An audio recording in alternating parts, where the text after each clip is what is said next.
Just bringing the slides a little closer to me here. So it's now time for me to give you the update on the business results for 2022. It's a real pleasure to be able to present to you these results this morning. Frank has already acknowledged many of much of the support that we have got and continue to get. And I just continue that by also acknowledging the terrific work of the IDA team right across the globe, and to thank you for everything that you have done throughout 2022. The Department of Enterprise, Trade and Employment work very closely with us, and we absolutely appreciate their support as well. Martin Shanahan was a terrific leader over the last 8 years, and we thank him for all of his contributions in that time. In tandem with that, I think it is obviously important to mention the Taoiseach, who is now the Taoiseach and worked very closely with us as well over 2.5 years, and to welcome Minister Coveney, as Frank has already done.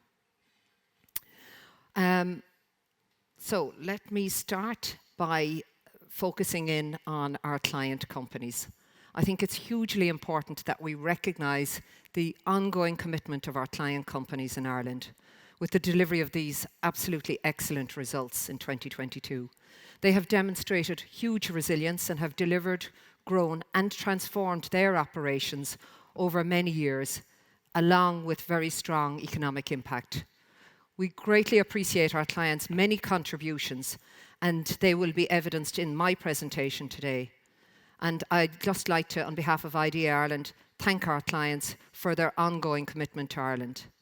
And I'll just start by giving you a flavour of our clients' performance since 2020.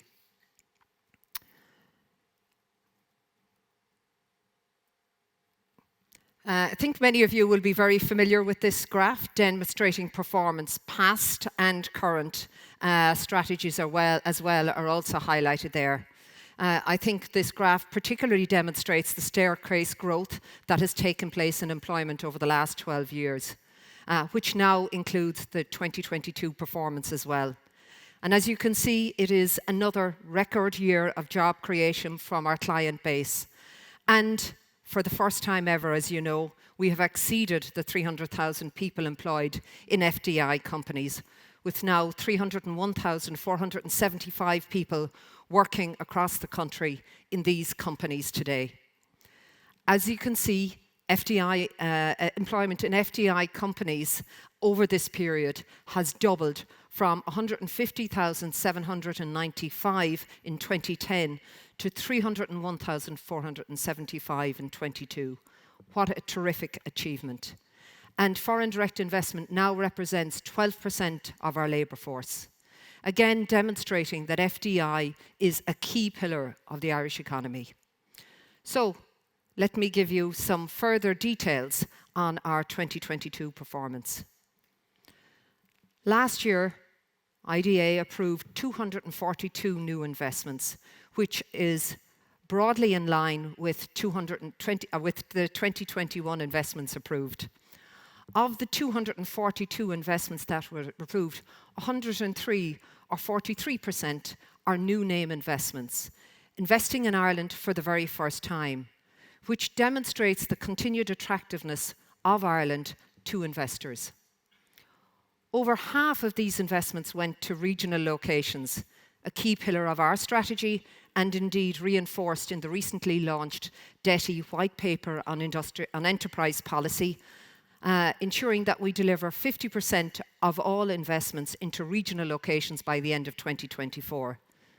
And we are making really good progress on that. And 57%, or 139 investments, were from our existing client base, who work very closely on the transformation of their operations, with mandate expansions, training or talent development programs, and research and development. We also partner on sustainability investments, particularly in carbon reduction, again demonstrating across the board our clients' confidence and ongoing commitment to Ireland. So where did these investments come from? I think it's clear that North America over the years has been a huge investor in Ireland, and that continues to be a key market, accounting for 167 investments in 2022. That is slightly higher than the 160 investments that we won in 2021. In Europe, we won 54 investments in 2022, which is lower than the investments won in 2021, but broadly similar to the investments that we won in 2020. The decrease may reflect some of the more challenged economic landscape in Europe and in the UK that we saw in 2022. And indeed, investments from growth markets held steady at 21. So, when we look at the headline figures for of employment, and we look beneath the figures of employment, you can see on the 301,475,000 people that are employed in FDI, that we had a significant number of gross job gains in 2022 at 32,426, which is the highest performance ever. Job losses were at 8,407, and that is about 3% of the portfolio, and that again is much lower than previous years. So our net job gains was 24,019 jobs, an increase of 9% on the previous year, and that is the strongest net gains that we have ever achieved, which is terrific to see in 2022. So just maybe we'll just take a look at how our sectors have performed as well. So there was really robust employment right across all of the sectors during 2022, and each sector made a really important contribution. I'd like to hone in on technology or information and communications sector, which has seen an increase of 9% in employment again in 2022. Just to highlight that the figures do not include the job losses announced by some tech companies in November and December of this year. As many of you know, our employment survey closes on the 31st of October, so they will be reflected in next year's figures. The global economic environment, as we all know, has become increasingly uncertain in recent months, and the challenges have been felt really more sharply in the technology sector, more so than any other business sector. And it is likely that over 2023, we know we will see more job losses in this sector, as the companies look at conserving or reducing their costs in line with the more challenging market conditions that we see. The technology base in Ireland has undergone a period of sustained growth, really over the last 20 years, and this will continue to grow in the future, despite the current challenges. This slide also demonstrates the diversity of FDI and the significant contribution of other sectors like content, consumer and business services and international financial services, where we see a 9% growth. It also highlights the increase in manufacturing from both life sciences, pharmaceuticals and medical technology companies, and indeed from our engineering sector. So we should now take a look at how our regions have performed. And again, we have seen employment growth across all regions in 2022. And the growth is equivalent to we have 164,000 people now employed in FDI companies outside of Dublin. That's equivalent to 52% of FDI employment. That is an increase of 7% on last year's, on 2021 figures.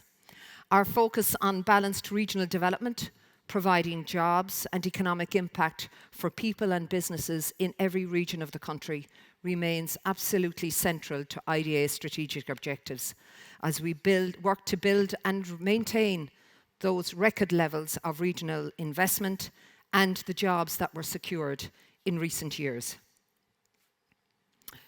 I think it might be worthwhile as well just to look at the last 2 years of our strategy and to see that there has been terrific employment growth across all regions.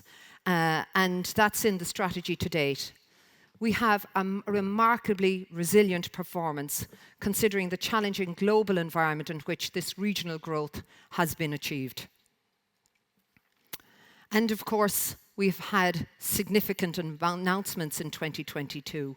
As many of you know, not all of our clients announce their investments. So I'll just bring you through some of the announcements across the regions we have seen last year.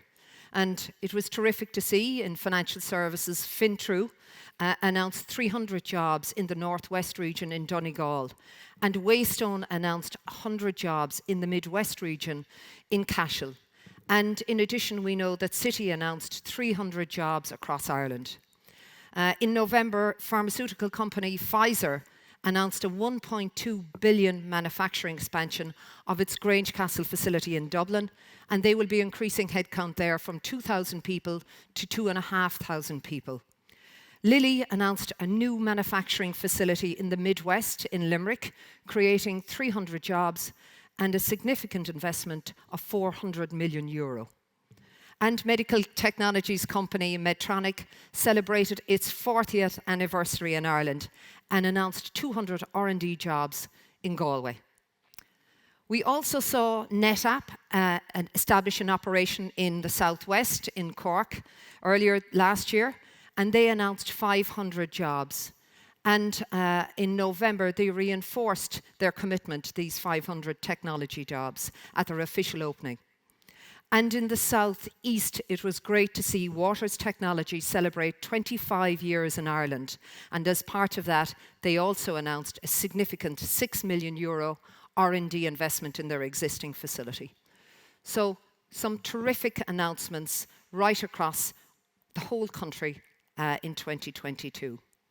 And of course, we wouldn't achieve those wonderful investments without our terrific regional property programme that underpins all of these regional investments. Our property division invests very heavily in strategic sites for capital and utility-intensive investments and advanced buildings to allow both our IDA and Enterprise Ireland clients have ready-to-go solutions to meet their business needs. As you know, IDA Ireland is committed to delivering 19 advanced building solutions in regional locations over the lifetime of this strategy. And at the end of December, there were 4 buildings complete in Monaghan, Sligo, Dundalk, and of course we have our fabulous Advanced Manufacturing Centre in Limerick. There are 4 buildings under construction as well, and they will be complete by the end of Q1 this year in Carlow, in Waterford, in Limerick, and in Athlone. IDA has also acquired a range of land banks for future regional development in Kildare, Westmeath, Kerry, Waterford, in Laois, in Cork, and in Galway and Louth. The recently published annual business and employment survey undertaken by our parent department, the Department of Enterprise, Trade and Employment, shows that Irish economy expenditure by the IDA clients exceeded €30 billion for the first time in 2021. That's a 10.1% increase year on year, with growth recorded across all of the key metrics shown here.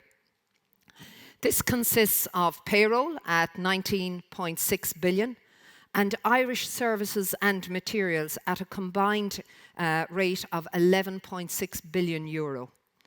Clients spent a further €9.2 million on capital expenditure, which is on buildings and on equipment. IDA strategy and the recently launched white paper on enterprise sets a targeted increase in Irish economy expenditure by IDA of 20% by the end of 2024. These figures, along with the record employment levels, really demonstrate the significant contribution that the multinational client base makes to Ireland's economic prosperity. In October of 2022, the UN's Trade and Development Organization, UNCTAD, said that the global FDI outlook remains challenging due to the multiple ongoing geopolitical and economic crises that we have seen. And Ireland's key trade and investment markets, including the US and the EU, are expected to see slower growth into 2023. This was reinforced in Europe.